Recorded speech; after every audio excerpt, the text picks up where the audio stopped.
உங்கள் அனைவருக்கும் பள்ளி கல்வியின் சார்பாக அன்பான வணக்கத்தை தெரிவித்துக் கொள்கிறோம். கொரோனா வைரஸ் அனைவரும் வெளிப்பிடுங்கிக் கொண்டிருக்கிற நிலையிலே இந்த பள்ளிக்கல்வித்துறை வாளாக இருந்துவிடக்கூடாது. இந்த நோய் தொற்று குறித்த ஒரு விழிப்புணர்வை பள்ளிக்கல்வித்துறை சார்பாக ஏற்படுத்த வேண்டும் என்ற நோக்கத்தோடு பள்ளிக்கல்வியினுடைய வருவாய் மாவட்ட அலுவலர் மரியாதைக்குரிய முதன்மை கல்வி அலுவலருடைய வழிகாட்டத்தின்படி செய்யாறு கல்வி மாவட்டத்தின் சார்பாக இன்றைக்கு இந்த ஒரு நாள் விழிப்புணர்வை பள்ளிக்கல்வித்துறை தொடங்குகிறது. இது முழுக்க முழுக்க பொதுமக்களுடைய சுகாதார உயிர் பாதுகாப்பு சார்ந்த ஒரு விழிப்புணர்வு சார்ந்த ஒரு இயக்கமாக நாம் இன்றைக்கு ஒரு நாள் இங்கே தொடங்குகிறோம். இந்த நிமிடம் தொடங்கி மாலை 5 மணி வரை எங்களுடைய பள்ளிக்கல்வித்துறை சார்ந்த ஆசிரியர் உள்ளிட்ட பணியாளர்கள் பொதுமக்களுடைய உங்கள் நலன் கருதி உங்களோடு இன்றைக்கு ஒரு நாள் முழுவதும் இங்கே தன்னுடைய பணிகளை ஆற்ற இருக்கிறார்கள். இந்த நிகழ்வினை நமக்கு எல்லாருக்கும் தெரியும், ஒரு தடுப்பூசி போட்டுக்கொள்வதற்கு எத்தனை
விழிப்புணர்வை ஏற்படுத்தும் வகையில் திருவண்ணாமலை வருவாய் மாவட்ட அளவில் செய்யாறு கல்வி மாவட்டத்தில் விழிப்புணர்வு முகாம் நடத்தப்படுகிறது. இந்த முகாமிற்கு வருகை புரிந்துள்ள அனைத்து அரசு அலுவலர்களையும் மற்றும் இதற்கு ஏற்பாடு செய்துள்ள செய்யாறு மாவட்ட கல்வியாளர் மற்றும் அவருக்கு உறுதுணையாக இருந்துள்ள தலைமை ஆசிரியர்கள், ஆசிரியர்கள் ஆகியோரையும் பொதுமக்கள், சமூக அலுவலர்கள் மற்றும் பெற்றோராசிரியர் தலைவர்கள், என்சிசி, ஸ்கவுட், ஜேஆர்சி ஆகியோரை வருகவருந்து வரவேற்கிறேன். ஏற்கனவே 1 வருடமாக இந்த நோய் நமக்கு அச்சுறுத்திக் கொண்டிருக்கிறது. இந்த 2ஆம் அலை பரவல் சற்று கடுமையாக இருக்கும் என்று கூறுகிறார்கள். எனவே அதற்கு தகுந்தவாறு நம்முடைய பள்ளிக்கல்வித்துறையில் மாநிலம் முழுக்க உயர் அதிகாரிகள் உறுதுணையாக இருந்து நீங்கள் இதற்கெல்லாம் ஒரு முத்தாய்ப்பாக இருக்க வேண்டும் என்று கூறினார்கள். அந்த அளவிலே திருவண்ணாமலை இந்த முகாம் ஏற்பாடு செய்திருக்கிறது.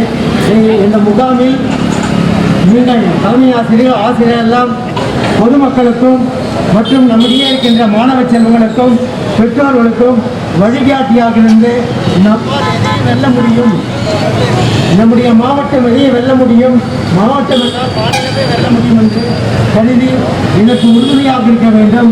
நம்மால் முடியாதது எதுவும் இல்லை. இதற்கு உறுதுணையாக நம்முடைய மதிப்புக்குரிய மருத்துவர்கள் அனைவரும், மருத்துவ சார்ந்த அதிகாரிகள், செவிலியர்கள் மற்றும் பணியாளர்கள் அனைவரும் இதற்கு உறுதுணையாக இருக்கிறார்கள். இந்த நேரத்திலே மருத்துவத்துறை அனைத்து அலுவலர்களுக்கும் எங்கள் கல்வித்துறையின் சார்பாக மனமார்ந்த வாழ்த்துக்களையும் பாராட்டுகளையும் தெரிவித்துள்ளோம். இதற்கு உறுதுணையாக இருக்கின்ற காவலர்கள் அவர்களும் அகலென்று இரவென்று பாராமல் உறுதுணையாக இருக்கிறார்கள். அவர்களையும் இந்த நேரத்திலே பாராட்டுகளையும் வாழ்த்துக்களையும் தெரிவித்துக் கொள்கிறோம்.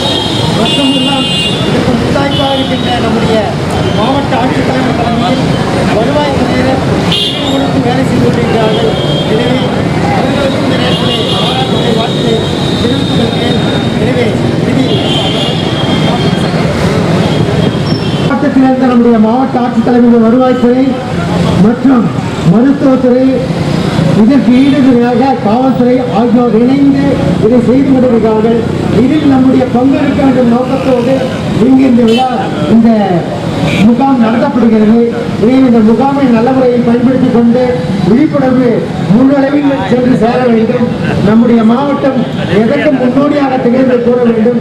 எனவே சென்றால் இதே நேரத்தில் பார்த்தீங்கன்னா திருவண்ணாமலை மாவட்டம் கடுமையாக தாக்கப்பட்டிருந்தது. ஆனால் இப்போ புள்ளிவிவரம் பிரகாரம் டெய்லி பேசிஸ்ல மாவட்ட ஆட்சியர் அவளை பார்க்கும் பொழுது நம்முடைய மாவட்டம் மற்ற மாவட்டத்தை காட்டிலும் குறைந்து காணப்படுகிறது. இதற்கெல்லாம் நம்முடைய மருத்துவர்கள் முன்னின்று பகலென்றும் இரவென்று பாராமல் அயராது குடும்பத்தை விட்டு உழைத்துக் கொண்டிருக்கிறார்கள். எனவே நாம் அவர்களுக்கு பக்கபலமாக இருந்து முழு ஒத்துழைப்பு வேண்டும். எனவே அந்த நேரத்திலே அவர்களுக்கு மனமார்ந்த பாராட்டுகளையும் வாழ்த்துக்களையும் எங்கள் இயக்குனர் மூலமாக உங்களுக்கு தெரிவித்துக் கொள்கிறேன். எனவே இந்த முகாமை இன்றைய தினம் நல்ல முறையில் அனைத்து வகையிலும் முழு ஒத்துழைப்பு அளிக்குமாறு இங்கு இருக்கின்ற என்சிசி, ஜேஆர்சி, ஸ்கவுட் மற்ற வாலண்டியர்ஸ், சமூக ஆர்வலர்களை எங்களுடைய துறையின் சார்பாக வாழ்த்துக்களையும் நன்றிகளையும் தெரிவித்துக்கிறேன். நன்றி, வணக்கம்.